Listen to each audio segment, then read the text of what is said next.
আগামী জাতীয় সংসদ নির্বাচনে বিএনপির কৌশল কি হবে? যুগপৎ আন্দোলনে থাকা শরিকদের সঙ্গে আসন সমঝোতা, নাকি একলা চলনীতি? আর মাঠ পর্যায়ে ভোটের প্রস্তুতি বা কতটুকু? এই সব প্রশ্নের উত্তর নিয়ে স্টার নিউজের মুখোমুখি হয়েছেন বিএনপির অন্যতম নীতি নির্ধারক ইকবাল হাসান মাহমুদ টুকু। আপনাকে স্বাগত জানাচ্ছি স্টার নিউজে। তোমাকেও স্বাগত জানাচ্ছি এবং অভিনন্দন জানাচ্ছি তোমার এই নতুন টিভি চ্যানেল স্টারকে। প্রথমেই আমি জানতে চাইব, বিএনপি বলছে দেশ নির্বাচনী টানেলে, সেই হিসেবে বিএনপির মাঠ পর্যায়ে প্রস্তুতি কেমন? আমাদের অ্যাক্টিং চেয়ারম্যান নির্বাচন কৌশল অনেক ভালো বোঝেন, কেননা উনি 91 নির্বাচন করেছেন। তার তত্ত্বাবধানে প্ল্যানিং পরিকল্পনা সব হয়েছে। 96-ও উনি তাই করেছেন এবং 2001 সালে করেছেন। তো সুতরাং ওনার কাছে নির্বাচনী কৌশল তৈরি করা নতুন কিছু না, এবং আশা করি উনি সময় মতো সেই নির্বাচনী কৌশল আপনাদের সামনে আনতে পারবো। জি, আপনারা 2018 সালের সবশেষ নির্বাচনে অংশ নিয়েছিলেন। ওই সময় আমরা দেখেছি প্রতিটি নির্বাচনী আসনে প্রায় 8 থেকে 9 জন কিংবা তারও অনেক বেশি যোগ্য প্রার্থী রয়েছে বিএনপির মতো দলে। এইবারের যে প্রেক্ষাপট, এই প্রেক্ষাপটেও তো নিশ্চয়ই প্রতিটি আসনে বিএনপির একাধিক প্রার্থী রয়েছে। এই পরিস্থিতি বিএনপি কিভাবে সামাল দেবে? আসলে কি হয়েছে, এই যে 16 বছর আমাদের দলের একেবারে তৃণমূল পর্যায় থেকে উপর পর্যায় পর্যন্ত যে সংগ্রাম করেছে, সংগ্রামের ফলে আমাদের প্রত্যেকের মধ্যে একটা কনফিডেন্স এসেছে যে আমরা নির্বাচন করলে জিততে পারবো। প্রত্যেকেই প্রত্যাশা করবে যে সে এই নির্বাচন অংশগ্রহণ করতে পারবে, কিন্তু পথ তো একটা, সেইটা কে স্থির করবে? আমাদের পার্লামেন্টারি বোর্ড এবং চেয়ারম্যান সাহেব। উনি কিন্তু সুদূর লন্ডনে বসেও কিন্তু আমাদের চেয়েও বেশি প্রত্যেকটা এলাকার আন্দোলন সংগ্রাম যেগুলোতে কিন্তু অক্ষপল আছেন। এখনও উনি সারা দেশের খবর ওনার কাছে আছে। সুতরাং ওনার নেতৃত্বে আমি আশা করি যে সারা বাংলাদেশে আমরা যোগ্য প্রার্থী পাবো এবং আমাদের নির্বাচনে আমাদের যে ভালো করবো, এটা আশা আমরা রাখি। জি, একেবারে নিকট অতীতে যদি আমরা দেখি, আওয়ামী লীগ যে একতরফা ভোট করেছিল 2024-এর জানুয়ারিতে, ওই নির্বাচনে আওয়ামী লীগেরও বিভিন্ন আসনে একের অধিক যেখানে প্রার্থী ছিল, তাদের ভিতরে অনেক বিদ্রোহী প্রার্থী হয়েছে, যেটা আওয়ামী লীগ কেন্দ্রীয়ভাবে দমন করতে পারেনি। তো সামনে যে ভোট হতে যাচ্ছে, সেই ভোটে বিএনপির প্রতিটি আসনে এই ধরনের কোনো ঝুঁকি কিংবা এই ধরনের কোনো সমস্যা হতে পারে বলে আপনারা শঙ্কা? আওয়ামী লীগের নির্বাচন তো একক নির্বাচন ছিল এবং আওয়ামী লীগে এনকারেজ করেছে যে পৃথিবীকে দেখানোর জন্য যে যে নির্বাচনের পার্টিসিপেটরি নির্বাচন হয়েছে, সেটার জন্য তাদের প্রয়োজন ছিল। আমাদের তো সেটা প্রয়োজন নাই। এবং আমি বিশ্বাস করি আমাদের ভারপ্রাপ্ত চেয়ারম্যান সাহেবের সিদ্ধান্তের বাইরে দু একজন জায়গায় যাইতে পারে, অনেক জায়গায় হয়, বিদ্রোহ করতে পারে, এটা গণতান্ত্রিক দলে এটা হতে পারে, কিন্তু আমি আশা করি যে মিনিমাম হবে। মিনিমাম হলেও দুই একটা হইতে পারে, সেই সমস্যা আমরা সলভ করতে পারবো। আসন সমঝোতার প্রশ্নে আপনাদের সেই যুগপৎ আন্দোলনের শরিকদের সঙ্গে কোনো বোঝাপড়া হয়েছে কিনা কিংবা হবে কিনা? আমাদের যুগপৎ আন্দোলন যখন করছি, তারেক সাহেব আমাদের ভারপ্রাপ্ত চেয়ারম্যান বারবার বলেছে যে আমরা তাদের নিয়েই দেশ পরিচালনা করব এবং সেখানে আমাদের তো 31 দফার কমিটমেন্টই আছে যে জাতীয় সরকার করব।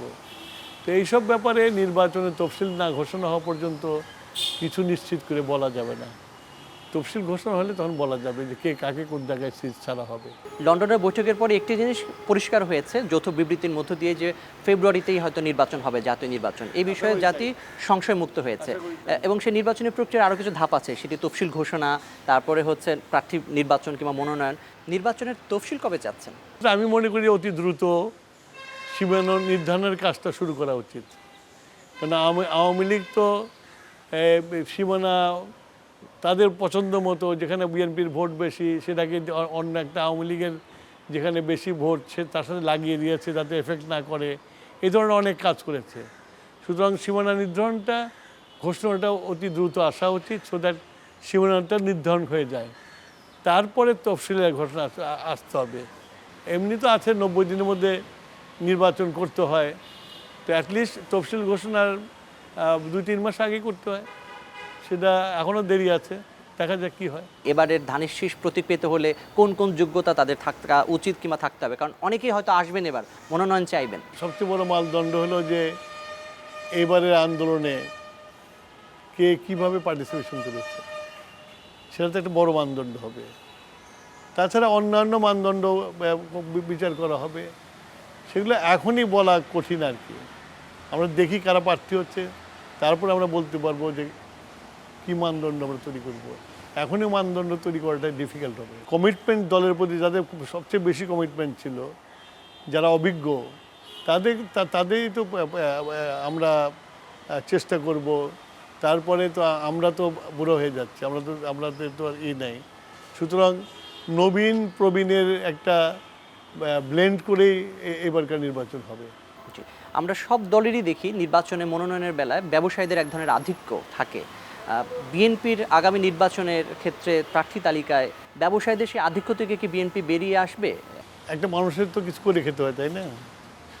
কারো ল প্র্যাকটিস করে, কেউ ডাক্তারি করে, কেউ ব্যবসা করে।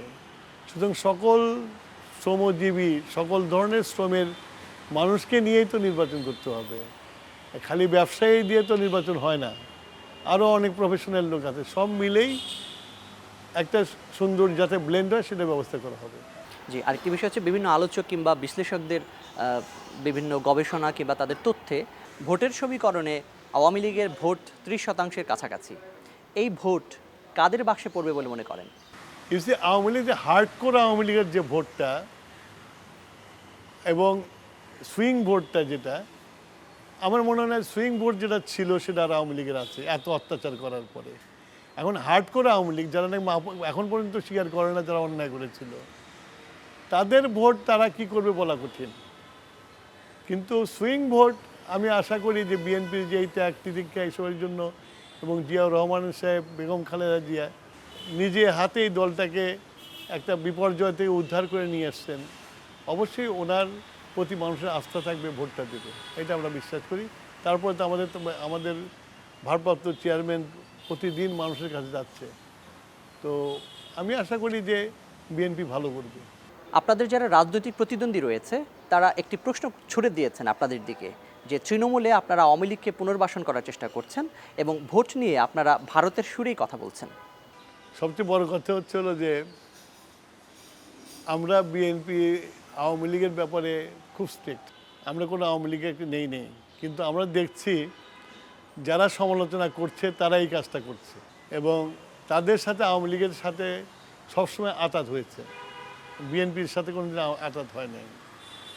এখন আমরা নির্বাচন চাওয়া যদি ভারতের সুরে কথা বলা হয় তাহলে তো আমাদের কিছু করার নেই। আমরা নির্বাচন চাইবো, আমরা নির্বাচনের দল, আমরা নির্বাচন চাইবই।